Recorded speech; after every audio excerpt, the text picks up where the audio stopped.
Great Noakhali জেলার সুনামধন্য ইসলামী বিদ্যাপীঠ ভৌমনিগঞ্জ কারামতিয়া ফাজিল মাদ্রাসার অধ্যক্ষ হযরত মাওলানা ইব্রাহিম শামীম সাহেব। জনাব, আপনার নিকট জানতে চাচ্ছি যে আজকে কোরআন হাদিসের যুগ, ইসলামের যুগ, ইসলামের আলোতে মুসলিম ধ্যান তো পরিচালিত হচ্ছে, পাশাপাশি অন্য ধর্মের লোকেরও ইসলামের আলোর দিকে ধাবিত হচ্ছে। কেননা ইউরোপ অঞ্চলে বেশিরভাগ অন্য ধর্মের লোকজনগুলো ইসলাম গ্রহণ করছে। এখন বাংলার সাধারণ শিক্ষা এবং আরবি শিক্ষার মাধ্যমে পার্থক্য কি? আমরা কেন বাচ্চা কাচ্চাদেরকে ইসলামী শিক্ষা শিক্ষিত করব? ইসলামী শিক্ষা শিক্ষিত হয়ে তারা দাম্পত্য জীবন, সামাজিক জীবনে কতটুকু অবদান রাখতে পারবো বলে আপনি মনে করেন? আলহামদুলিল্লাহ, আলহামদুলিল্লাহি রাব্বিল আলামিন, ওয়াসসালাতু ওয়াসসালামু আলা রাসূলিহিল কারীম ওয়া আলা আলিহি ওয়া আসহাবিহি আজমাইন। সম্মানিত সাংবাদিক বন্ধুরা, এই প্রশ্নের মাঝে আমি আপনার দুটি দিকে লক্ষ্য করেছি। একটা হলো শুধু মুসলমান নয়, ভিন্ন ধর্মের লোক, তাদের অধিকার, তাদের অবস্থান, সেটা। দ্বিতীয় হলো জেনারেল শিক্ষা এবং আরবি শিক্ষার ব্যাপারে আপনি প্রশ্ন করেছেন। কেমন, ঠিক আছে না? জি স্যার। মানুষ আশরাফুল মাখলুকাত, সৃষ্টির শ্রেষ্ঠ জীব। সে মুসলমান হতে পারে, হিন্দু, বৌদ্ধ, খ্রিস্টান, বিভিন্ন প্রকারের লোক হতে পারে, সমস্যা নাই। তবে যে আল্লাহ রাব্বুল আলামিন 18,000 মাখলুকাতকে সৃষ্টি করেছেন, সকল সৃষ্টির মধ্যে শ্রেষ্ঠ জাতি হলো মানুষ, যেই ধর্মেরই হোক না কেন। শুধু মুসলমান ধর্মের হয়েই অবদান রাখবে, হিন্দু, বৌদ্ধ, খ্রিস্টান ধর্মের লোক অবদান রাখবে না জাতির জন্য, এমনটা নয়। তাদেরকে মানুষ হিসাবে আল্লাহ রাব্বুল আলামিন আশরাফুল মাখলুকাত হিসাবে, জ্ঞানী হিসাবে মানুষের খেদমতে, 18,000 মাখলুকাতের খেদমতের জন্যে আল্লাহ রাব্বুল আলামিন মানুষকে সৃষ্টি করেছেন। তোর মধ্যে মুসলমানের শ্রেষ্ঠত্ব রয়েছে, যেটা আল্লাহ রাব্বুল আলামিন কোরআনে বলছে, হাদিসও এসছে, অসংখ্য হাদিসে এসছে যে আমি মুসলমান হিসাবে তোমাদেরকে সৃষ্টি করেছি, যেহেতু তোমরা আমার মনোনীত। ইন্নাদ-দীনা ইনদাল্লাহিল ইসলাম, যেহেতু ইসলামটাই হলো আল্লাহ রাব্বুল আলামিনের মনোনীত ধর্ম। সেই হিসাবের থেকে মুসলমানরা হলেন সকল ধর্মের মানুষের চেয়ে আল্লাহ রাব্বুল আলামিনের দেওয়া বিধান, কোরআন, রাসূল পাক সাল্লাল্লাহু আলাইহি ওয়াসাল্লামের হাদিসের আলোকে শ্রেষ্ঠ জাতি তারাই। এক। এরপরের প্রশ্ন হলো সাধারণ শিক্ষা আর আরবি শিক্ষার কথা আপনি বলেছেন। আল্লাহ রাব্বুল আলামিন যেই কোরআনী শিক্ষার কথা বলেছেন, আল্লাহ রাসূলের হাদিসের শিক্ষা, এটা হলো এটা ওহিয়ে মাতলু আর গায়রে মাতলু, অর্থাৎ যে মূল ইলম অর্জন করার কথা বলা হয়েছে, জ্ঞান অর্জন করার কথা বলা হয়েছে, সেখানে কোরআন হাদিসের ইলমকেই ইন্ডিকেট করা হয়েছে, বলা হয়েছে। সাথে সাথে কোরআন হাদিসের সাথে সাথে বিভিন্ন শাস্ত্র শিক্ষা গ্রহণ করা, সাথে সাথে জেনারেল বিষয় শিক্ষা গ্রহণ করা, এইটাও শরীয়তের নিষেধ নয়। কিন্তু একজন মানুষ মুসলমানের জিন্দিগির জন্য কোরআন হাদিসের ইলম জ্ঞান থাকতে হবে, যেহেতু সে আল্লাহর উপাসনা সহ বিভিন্ন বিধান পালন করার জন্য কোরআন হাদিসের জ্ঞান থাকতে হবে। ভিন্ন ধর্মের যারা আছেন তারাও তাদের ধর্মের সম্পর্কে, ধর্মের বই সম্পর্কে তাদেরও জ্ঞান থাকা সম্যক প্রয়োজন, তাদের জ্ঞান থাকা। তো সাথে সাথে আমরা কোরআন হাদিসের সাথে সাথে যে সাধারণ শিক্ষায় শিক্ষিত হলে এটা দোষের কিছু নয়, এটা বরং একটা গুণের বিষয়। যেহেতু সে কোরআন হাদিসের জ্ঞান, তার সাথে সাথে যে সাধারণ শিক্ষা আছে, বিজ্ঞান আছে, আপনার গণিত শাস্ত্র আছে, বিভিন্ন প্রকারের শাস্ত্র আছে, শাস্ত্র সম্পর্ক বড় বড় জ্ঞান অর্জন করে বড় বড় পণ্ডিত হয়েছেন, তারা অনেক জ্ঞানের অধিকারী তারা হয়েছেন, যাদের নাম ইসলামের ইতিহাসও স্বর্ণাক্ষরে লিপিবদ্ধ হয়ে আছেন। তো এই জন্যে আমি বলবো কোরআন হাদিসের আরবি শিক্ষার সাথে সাথে জেনারেল শিক্ষাও শিক্ষিত হওয়া প্রয়োজন। তাহলে দুনিয়াবীও কোনো কাজে কোথাও কোনো বিদেশেও কোনো সমস্যা কারোর জন্য কখনো হবে না দুনিয়াবী হাইসিয়াতে, এবং পরকালীন জগতেও সে কোরআন হাদিসের ভাষাটা বাংলা ভাষায় বললে, ইংরেজি ভাষায় বললো, অন্য ভাষায় বললো, অন্য জাতিকে বুঝাইলেও সেদিক থেকে সওয়াব অর্জিত হলো। তো আমাদের প্রতিষ্ঠানে আপনারা হয়তো ইতিপূর্বে জেনেছেন আমাদের এখানে আরবির সাথে সাথে আমাদের এখানে জেনারেল বিষয়গুলো সবগুলোই আছে। আপনারা জানেন দাখিলে বিজ্ঞান শাখা আছে, আলিমে বিজ্ঞান এবং ফাজেলে বিএসসি পর্যন্ত আমাদের এখানে আছে। বৃহত্তর নোয়াখালীতে আর কোথাও ফাজেলে বিএসসি নাই, আমাদের এই প্রতিষ্ঠানে আছে। ইনশাল্লাহ আমাদের আরবি শিক্ষার সাথে সাথে পাশাপাশি জেনারেল শিক্ষাও শিক্ষিত আমরা সৃষ্টি করতে আমরা সচেষ্ট। প্রতি বছর আপনারা জানেন যে না ঢাকা ইউনিভার্সিটিতে বা আপনার বুয়েটে এই সমস্তগুলো আমাদের প্রতি বছর 2-4 জন ছাত্র করে ইনশাল্লাহ তারা সেখানে চান্স পান, যার কারণে প্রতিষ্ঠানে ভাবমূর্তি শুধু আরবির দিক থেকে তো আছেই, বড় বড় মনীষীগণ এখান থেকে সৃষ্টি হয়েছেন। মাওলানা সৈয়দ আহমদ সাহেব, মাওলানা আলিয়াদ সাহেব, বরিশালের মাওলানা মাওলানা আতিক সাহেব, নোয়াখালীর বড় বড় আলেম, যেহেতু 1852 সালে প্রতিষ্ঠা হয়েছে এই প্রতিষ্ঠা, বৃহত্তর নোয়াখালীতে সর্বপ্রথম এই প্রতিষ্ঠা হয়েছে।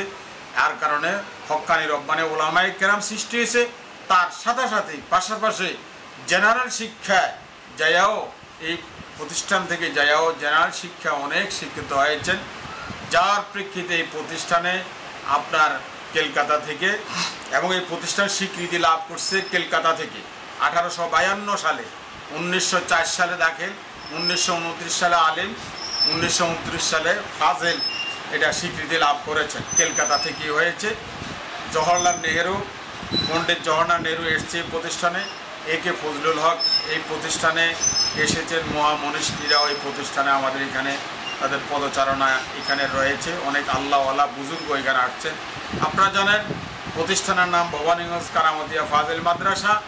এখানে সেই কলকাতা থেকেই জৌনপুরি খানদানের হক্কানি রব্বানি আলেম আল্লাহওয়ালা হযরত মাওলানা কারামত আলী সিদ্দিকী জৌনপুরি রহমতুল্লাহ আলাইহি এসে এখানে সিদ্ধ হস্তেই পবিত্র হাতেই প্রতিষ্ঠানের ভিত্তিপ্রস্তর স্থাপন করেছেন। তার হাতের খুঁটি আজ পর্যন্ত আমরা সেটা সংরক্ষণ রেখেছি। তো যাই হোক, সর্বোপরি আরবি শিক্ষার পাশাপাশি জেনারেল শিক্ষা অর্জন করলে এক হলো কোরআন হাদিসের এলেম অর্জন হলো, সাথে সাথে জেনারেল শিক্ষা শিক্ষিত হয়ে দেশ জাতি মানুষের সে খেদমতে আরও বেশি বেশি আত্মনিয়োগ করতে পারবে। এই জন্য আমাদের এখানে দুটোরই ব্যবস্থা গ্রহণ রয়েছে। এই জন্য আপনার ধন্যবাদ জানাচ্ছি। ধন্যবাদ বিশিষ্ট ইসলামী চিন্তাবিদ হযরত মাওলানা ইব্রাহিম শামীম। আপনার প্রতিষ্ঠানে ছাত্রদের পাশাপাশি বেশ কিছু ছাত্রী দেখা যাচ্ছে। অনেক বাংলা পণ্ডিতগণ বলে থাকেন যে তথাকথিত আলেম ওলামা নারী শিক্ষাকে পিছিয়ে রেখেছেন, যার জন্য এশিয়ার এই ব্লকে মুসলিম নারীরা শিক্ষাক্ষেত্রে এগিয়ে, অথচ আপনার প্রতিষ্ঠানে নারী ছাত্রী দেখা যাচ্ছে, নারীদেরকে দেখা যাচ্ছে।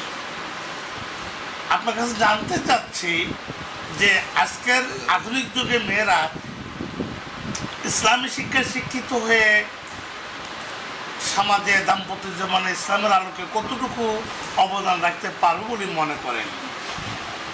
ধন্যবাদ আপনাকে। আমার এখানে ছাত্রের চেয়ে কোনো কোনো ক্লাসে দেখা যাচ্ছে ছাত্রী বেশি। প্রায় আমার এখানে 3080 জন শিক্ষার্থী আছেন, ছাত্রছাত্রী। তো এই বছরও আমাদের দাখিল পরীক্ষা 200-এর অধিক পরীক্ষা দিয়েছে। সেখানেও দেখা যাচ্ছে আমাদের মেয়ের সংখ্যা আর ছেলের সংখ্যা প্রায় সমান সমান। তো আপনি যেই কথা বলছেন যে বৃহত্তর এশিয়াতে নারী শিক্ষার ব্যাপারে নিরুৎসাহিত করছেন, এটা ঠিক না, এটা কখনোই ঠিক না। আপনার নেপোলিয়ন বলেছেন আমাকে শিক্ষিত মা দাও, আমি একজন শিক্ষিত জাতি দেব। আমরা যারা পুরুষরা আছি শুধু আমরাই এলেম অর্জন করব, সন্তানেরা আমাদের মেয়েরা করবে না, ছেলেরা করবে, মেয়েরা করবে না, এটা কখনোই শরীয়ত সম্মত নয়। যেমন আপনার আল্লাহ রাসূল সাল্লাল্লাহু আলাইহি ওয়াসাল্লাম বলছেন তলাবুল ইলমে ফারিদাতুন আলা কুল্লি মুসলিমিন ও মুসলিমা, আল্লাহ রাসূল বলছে মুসলমান নর নারীর পরে এলেম অর্জন করা ফরজ, শুধু পুরুষের পরে না, বরং মেয়েদের পরেও এই বিদ্যা অর্জন করা ফরজ। তবে সেটা ইসলামী শরীয়তের দৃষ্টিকোণ থেকে পর্দায় থেকেই তাদেরকে শিক্ষা দেওয়াটাই শরীয়তের দৃষ্টিকোণ থেকে সমীচীন এবং সেটা গ্রহণযোগ্য। আমাদের সেই পরিবেশ আমরা রাখতে সচেষ্ট হয়েছি। আমরা এই সহশিক্ষার যে কার্যক্রম করছি, এখানে পর্দার সাথে মেয়েদেরকে এনে আমরা দ্বীনি শিক্ষায় তাদের অংশগ্রহণ করার জন্য সুযোগ করে দিচ্ছি। যেহেতু তারাও দেশের নাগরিক, ছেলেরাও দেশের নাগরিক, মেয়েরাও দেশের নাগরিক, তারা কেন পিছিয়ে থাকবে শিক্ষা থেকে? তারা পিছিয়ে থাকলে একটা পরিবার পিছিয়ে চলে যাবে, একটি দেশ, একটি সমাজ পিছিয়ে চলে যাবে। যেহেতু শিক্ষার ক্ষেত্রেও তাদের এগিয়ে আসা প্রয়োজন, কোরআন হাদিসের এলেমের সাথে সাথে সাধারণ শিক্ষা তারা অর্জন করে এগিয়ে গিয়ে তারাও দেশ জাতির খেদমত করতে পারে। তবে সেই কথাটা হলো ইসলামী শরীয়তের বিধান অনুযায়ী সেটা পর্দার ভিতর থেকেই হবে, পর্দা মেনেই হবে, শরীয়ত বিধান মেনেই হবে। এই জন্য আমি কখনো নিরুৎসাহী করছি না মেয়েদের লেখাপড়ার ব্যাপারে। যেহেতু আমরা পুরুষরা কতই অবদান রাখতে পারি আমাদের ছেলে মেয়েদের জন্য, কিন্তু যদি আমাদের পরিবারের মায়েরা যদি, বোনেরা যদি শিক্ষিত হয়, তবেই তো সে তার সন্তানের প্রতি এর প্রভাব বিস্তার করতে পারে, যার প্রেক্ষিতে সমাজ দেশের উপকৃত হতে পারে, অবদান রাখতে পারে। ধন্যবাদ। বিশিষ্ট ইসলামী চিন্তাবিদ হযরত মাওলানা ইব্রাহিম সাহেব, অভিনন্দন জানাচ্ছি। আপনি যে মেয়েদেরকে মায়ের আসনে দেখে ইসলামী পদচারণায় মেয়েদেরকে ধাবিত করছেন, তাই বাঙালি জাতির পক্ষ থেকে আপনাকে কৃতজ্ঞতা জানাচ্ছি। আপনার কাছে আমার শেষ জানার বিষয়, ইসলামের আলোতে পৃথিবীতে তো অনেকগুলো ধর্ম আছে, অন্য ধর্মের মানুষদেরকে বা অন্য ধর্মগুলোকে কোন দৃষ্টিকোণ থেকে দেখে? ধন্যবাদ আপনাকে। আমি প্রথম আলোচনাও বলেছি যে মানুষ যেই ধর্মেরই হোক না কেন, কিন্তু মানুষ আশরাফুল মাখলুকাত, শ্রেষ্ঠ জীব, সৃষ্টির শ্রেষ্ঠ জীব। যদিও আমার কোরআন এবং হাদিসি দৃষ্টিকোণ থেকে, শরীর দৃষ্টিকোণ থেকে, কোরআনের ভাষায়ও যে মুসলমানকে আমরা শ্রেষ্ঠ জাতি হিসাবে আখ্যায়িত করেছেন, সেটা ঠিক আছে আমার ধর্মীয় দিক থেকে। কিন্তু আমার অন্যান্য ভাইয়েরা যারা হিন্দু আছেন, বৌদ্ধ আছেন, খ্রিস্টান আছেন, তারা ভিন্ন ধর্মের হলেও সে আশরাফুল মাখলুকাত, সৃষ্টির শ্রেষ্ঠ জীব। আমি মুসলমান হিসেবে যেরকম একটা দেশের, জাতির, দ্বীনের খেদমত করতে পারি, অবদান রাখতে পারে, তারাও ভিন্ন ধর্মের এসে আমাদের বিভিন্ন জাতির প্রতি তারা কি করতে পারে, অবদান তারা অবশ্যই রাখতে পারেন। যেমন আমাদের ঊর্ধ্বতন অনেক কর্মকর্তা আছেন, যেমন ছিলেন ইতিপূর্বে আমাদের জেলা প্রশাসক মহোদয় একজন হিন্দু ছিলেন, যিনি অঞ্জন চন্দ্র পাল, কিন্তু সেটা আমাদের জেলা প্রশাসন গোটা জেলা পরিচালনা করে আসছে। আমাদের মসজিদ, মাদ্রাসা, স্কুল, কলেজ, ইউনিভার্সিটি সব পরিচালনার দায়িত্বে সেই ছিলেন। এরকমভাবে হিন্দু বৌদ্ধ যারা আছেন তারাও আমাদের ভাই, তারাও দেশের খেদমত করতে পারে, মুসলমানের জন্য তারা খেদমত করতে পারে। অতএব তাদেরকে তুচ্ছ জ্ঞান করা, তাদেরকে নিছক জ্ঞান করা, এটা কোনো সুযোগ নাই। ইসলামে এটাকে স্বীকৃতিও দিচ্ছে না। ইসলাম তাদের অধিকার ব্যাপারও বলেছেন, যার প্রেক্ষিতে আমি বলবো যে তাদের মধ্যে, আমাদের মধ্যে পার্থক্যতা ধর্মের নিয়ে বিভিন্ন চিন্তা চেতনা থাকতে পারে, কিন্তু তারা মানুষ, তারা আশরাফুল মাখলুকাত, তারা মানুষ, সৃষ্টির শ্রেষ্ঠ জীব। এই জন্য তাদেরকে কখনোই তুচ্ছ জ্ঞান করে দেখার সুযোগ ইসলামে কখনো রাখে নাই। ধন্যবাদ। দর্শক, আমি এখন লক্ষ্মীপুর জেলার ভবানীগঞ্জ কারামতিয়া ফাজিল মাদ্রাসায় অবস্থিত। আমার দৃষ্টিকোণ থেকে একজন হক্কানি ও বিচক্ষণ আলেমের সন্ধান পেয়েছি।